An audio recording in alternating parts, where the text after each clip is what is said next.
दोस्तों कोलकाता केस में हम आपको ये जो सीसीटीवी वीडियो दिखाने वाले हैं, इसको आप देखेंगे तो आप लोग बिल्कुल चौंक जाएंगे।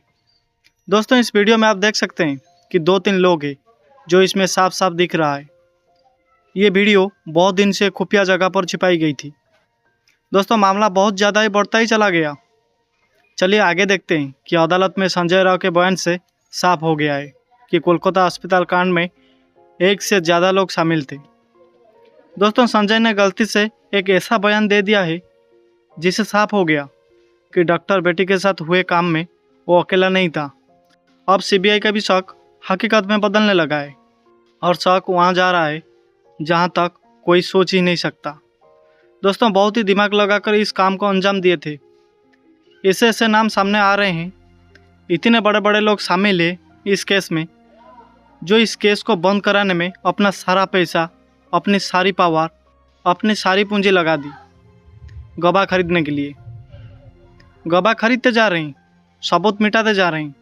जहां वारदात हुई थी वहां रिनोवेशन के काम पर सारे के सारे सबूत खत्म कर दिए गए। फिर भी अब सीबीआई के हाथ में एक बड़ा सबूत लग गया है। वो सबूत जब आपको मैं दिखाऊंगा तो आप बिल्कुल परेशान हो जाएंगे। अब यह साफ होने लगा है कि डॉक्टर बेटी के साथ बेरहम में तकरीबन 7 लोग शामिल थे। एक भयंकर खुलासे में बताया गया कि करीब 7 लोगों ने शराब पीकर उन्होंने पीड़ित के साथ कसकर पकड़े पीड़ित के हाथ को, उसे मारा, पीटा और उसके साथ वो काम किया। दोस्तों ऐसा लगता है कि ये सारा काम करते समय बाहर भी कई लोग ऐसे थे जो देख रहे थे कि कोई बाहर से आना जाए। खुलासे में ये भी दावा किया गया है कि 7 लोगों में से 2 ने ही महिला की टांग पकड़कर जरासंध की तरह बाहर कर दी गई। फिर संजय को बुलाया गया, लेकिन ये तो कुछ भी नहीं है। आगे ऐसे ऐसे खुलासे हुए हैं जिसके बाद ये साफ हो गया कि ये काम अकेले संजय का नहीं था, बल्कि इसमें कई लोग शामिल हैं। दोस्तों हम प्रिंसिपल समेत 7 लोगों का बचना नामुमकिन है। ये सब कुछ जानेंगे, विस्तार से बताएंगे, लेकिन दोस्तों डॉक्टर बेटी के लिए, उस बेचारी बेटी के लिए एक लाइक कर दीजिए और वीडियो को ज़्यादा से ज़्यादा शेयर कीजिए और चैनल में पहली बार आए तो सब्सक्राइब करके बेल आइकन को दबा दीजिए। दोस्तों अदालत में संजय ने वो कबूल कर लिया है जिसके इंतज़ार में पूरा भारत मुंह लटकाए खड़ा था। पूरे भारत को ये पता था कि ये काम एक बंदे का नहीं है। ये संदेह अब हकीकत में बदलते हुए दिखाई दे रहा है। इस काम में कोई एक नहीं बल्कि तकरीबन 7 लोग शामिल हैं और सब कुछ पूरे तरीके से पूर्ण है।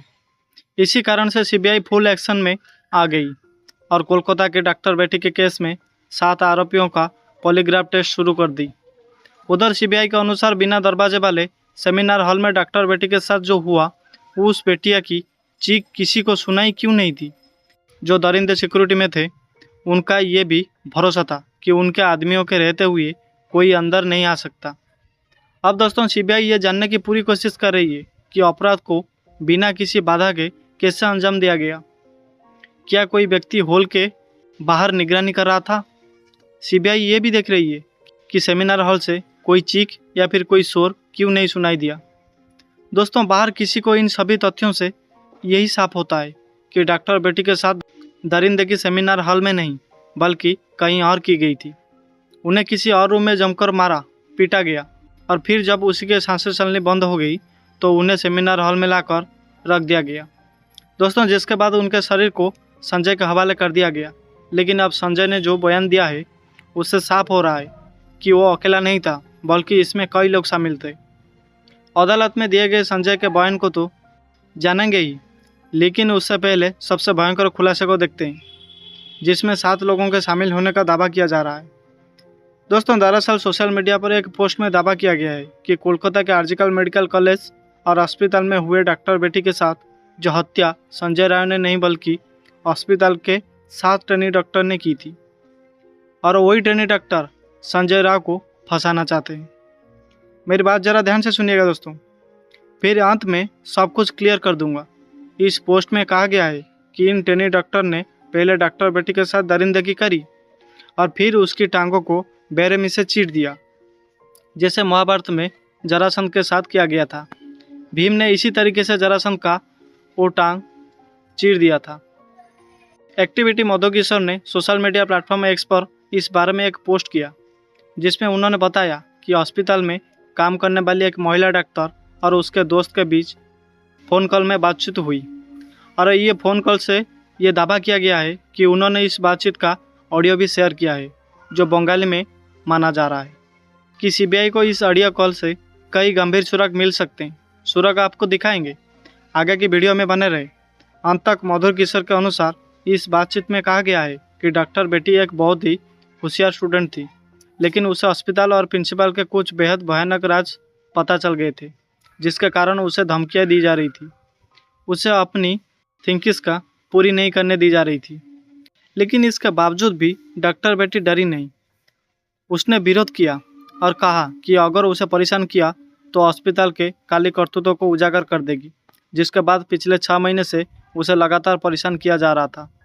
उसे बिना रुके 26 घंटे की नाइट शिफ्ट पर रखा जा रहा था और उस पर भारी काम का प्रेशर डाला जा रहा था। दोस्तों, सीनियर पीजीटी और अन्य लोग भी इस बात से वाकिफ थे कि प्रिंसिपल और उंडा ग्रुप नेक्सस का इस स्टूडेंट पर कितना दबाव है।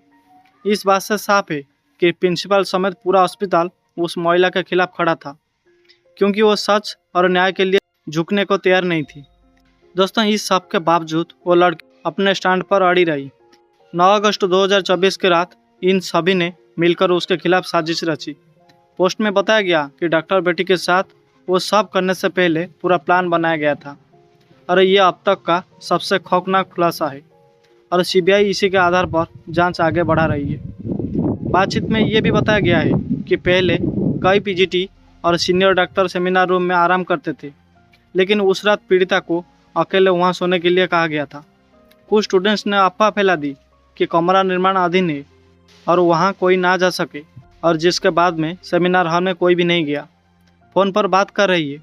अस्पताल के डॉक्टर ने दावा किया कि घटना से पहले 4 साथी स्टूडेंट ने पीड़िता के साथ सेमिनार रूम में डिनर किया था, जिसमें एक लड़की भी शामिल थी।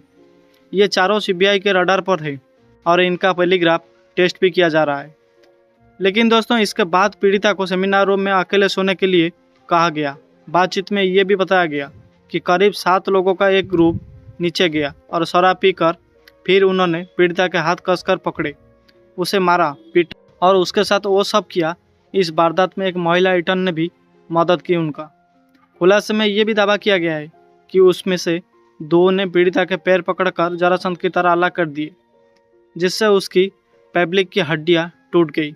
उन्होंने उसकी कॉलर बोन को तोड़ दिया और फिर उसे उल्टा लिटाकर उसके ऊपर जूतों से रदा। फिर उसके सिर को इतने बुरे तरीके से कुचला गया कि उसकी खोपड़ी फट गई। दोस्तों, इस तरह से 9 अगस्त की देर रात कोलकाता के आर्जिकल मेडिकल कॉलेज में डॉक्टर बेटी के साथ भीड़ की गई थी। देखिए दोस्तों, अगर ये सभी बातें सच है तो फिर सीबीआई को इन 7 लोगों के खिलाफ सबूत जरूर मिलेंगे और संजय के साथ इन 7 को भी कड़ी से कड़ी सज़ा मिलेगी।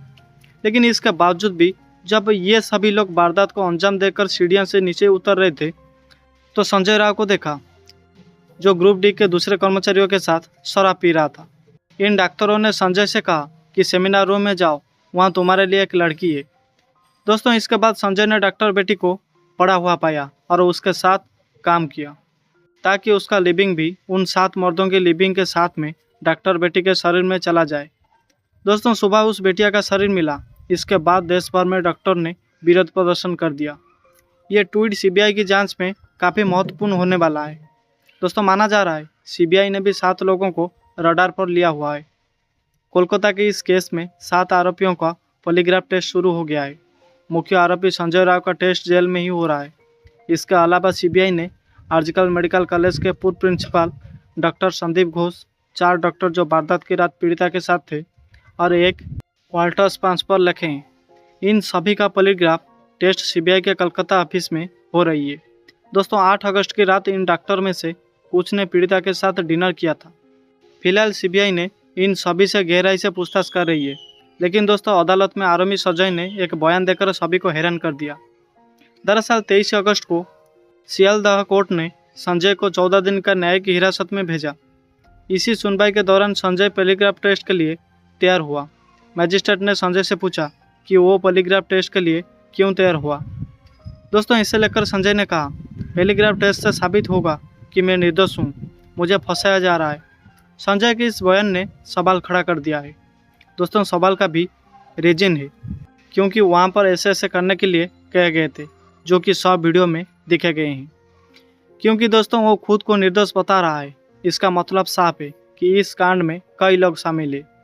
इसी कारण सीबीआई ने फुल एक्शन मोड में आ चुकी है।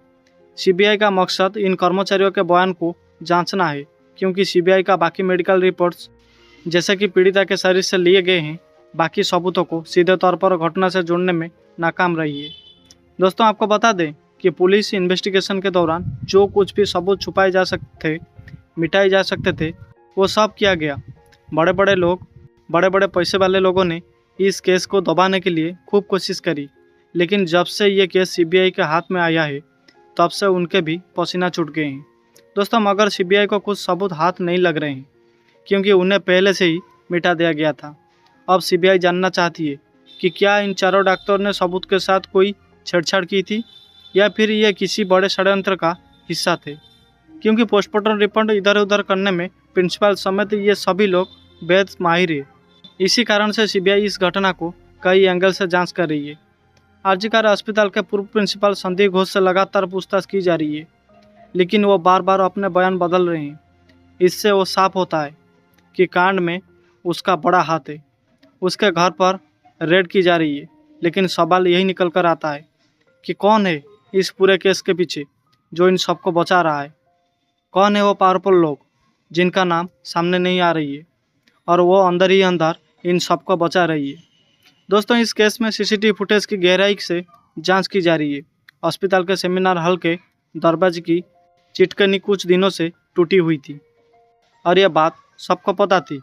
और इसी कारण जब डॉक्टर रात 2 बजे से 3 बजे के बीच हॉल में गई तो दरवाज़ा बंद नहीं कर पाए, लेकिन फिर भी किसी को कुछ भी पता नहीं चला कि अंदर क्या चल रहा है, या फिर सबने सब कुछ जानते हुए भी आंखें बंद कर ली। दोस्तों सीबीआई ये भी जानना चाहती है कि सेमिनार हॉल में कोई ये केस को दबा रहा है। तो दोस्तों इस केस को लेकर आपको क्या कहना है, कमेंट बॉक्स में ज़रूर बताइए। वीडियो को ज़्यादा से ज़्यादा शेयर कीजिए, और चैनल को पहली बार आए तो सब्सक्राइब करके बेल आइकन को दबा दीजिए। धन्यवाद दोस्तों।